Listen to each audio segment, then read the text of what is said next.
wakazi wenyewe. Kilomita 1.2, 1.2 kilomita kutoka hiyo nyumba kwenda sehemu zote ni lazima kutakuwa na evacuation.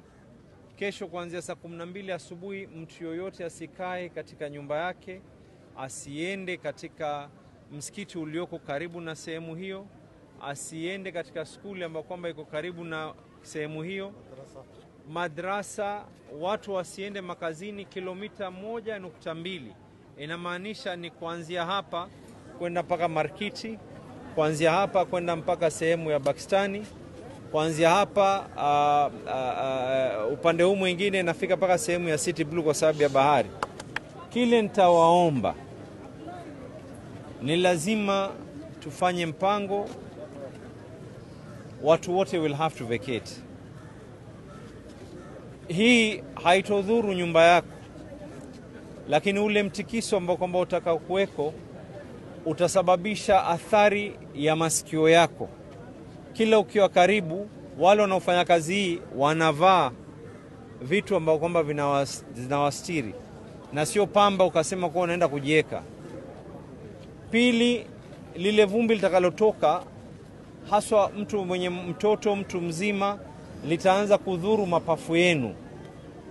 Tatu, kuna uwezekano, hii ni bomu, jumba hata likianguka kuna uwezekano chuma, mawe kuweza kuruka. Ikiruka kuna uwezekano wa kuweza kukupiga wewe kwa sababu ulikuwa pahali ambapo kwamba inafika.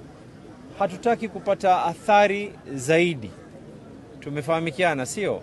So 1.2 kilometers, the chiefs, wazee wa mitaa, community health promoters wataanza kuzunguka door to door na kuambia watu wote ya kwa kuanzia saa 12 we want no one in the houses.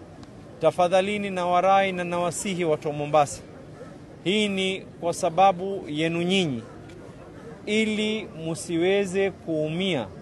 Tunawasihi tena, kilomita 1.2 inamaanisha ni kutoka hapa mpaka sehemu ya Markiti. Huu mtaa wote ambao kwamba walioko hapa, watijara, mtaa wote kwenda chini, mtaa huu wa Floringi, Bondeni, hata Coast General tumetoa wagonjwa. Ukitaka kujua umuhimu wa hii, Coast General Hospital tumetoa wagonjwa. Wale wagonjwa walolazwa katika ICU pia leo wanatolewa, wanapelekwa katika ICUs nyingine. So please, musianze ukaidi. Ikiwa tunatoa watu mpaka wako ICU kutoka kwa vitanda vao,